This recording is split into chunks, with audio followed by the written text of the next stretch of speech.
लो भाई दोस्तों, मैं आज आपके लिए लाया हूं एक बड़ा ही अहम लेक्चर।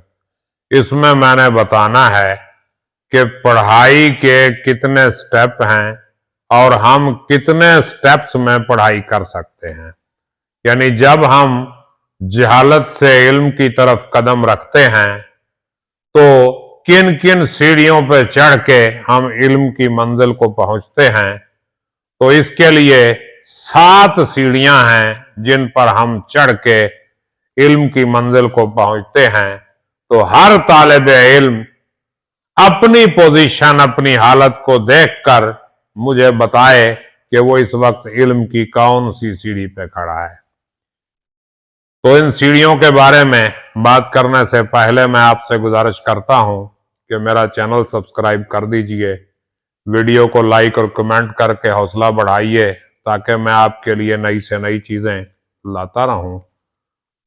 तो ब्लूम नाम का एक एजुकेशनिस्ट था, उसने एक थ्योरी पेश की जिसको कहते हैं ब्लूम टैक्सोनॉमी। ब्लूम टैक्सोनॉमी के मुताबिक इल्म का जो पहला स्टेप है उसको कहते हैं लर्निंग, यानी याद करना। यानी जो आपने पढ़ा है वो आपको याद हो, जिसको कहते हैं रटा लगाना। जब हम पढ़ना शुरू करते हैं तो हमारा आगाज जो है रटे से होता है। हम रटा लगाते हैं, ABC को रटा लगाया, अलिफ बे को रटा लगाया, 1 2 3 को रटा लगाया, इसके आगे आ गया पार्ट्स ऑफ बॉडी को रटा लगाया, मुख्तलिफ चीजें बढ़ाते गए, हम अपने रटे की ताकत बढ़ाते जाते हैं। तो पहला स्टेप जो है उसको क्या कहते हैं? जुबानी याद करना, लर्न बाय हार्ट। और ज्यादातर जो हमारे तालिब इल्म हैं वो इसी स्टेप पे खड़े होते हैं, रट्टा लगाई जाओ और लगाई जाओ।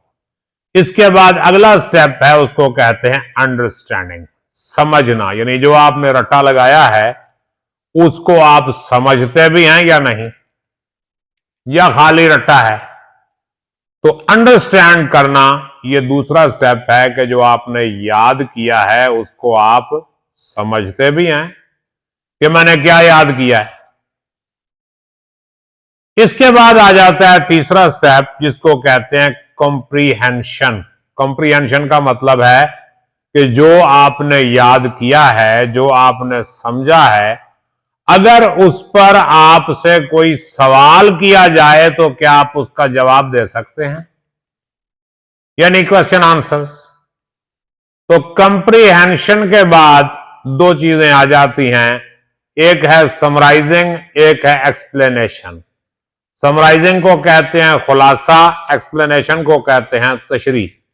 यानी जो आपने पढ़ा है, जो आपने समझा है, क्या आप उसे मुख्तसर तौर पे अपने अल्फाज में बयान कर सकते हैं, यानी उसकी आप शॉर्ट फॉर्म बना सकते हैं, उसका खुलासा या उसकी समरी बना सकते हैं आप। और जो आपने पढ़ा है उसकी वजाहत कर सकते हैं, उसकी तशरीह आप कर सकते हैं। तो ये इसके बाद अगला स्टेप आ जाता है। इसके बाद अगला छठा स्टेप है, उसको हम कहते हैं एप्लीकेशन,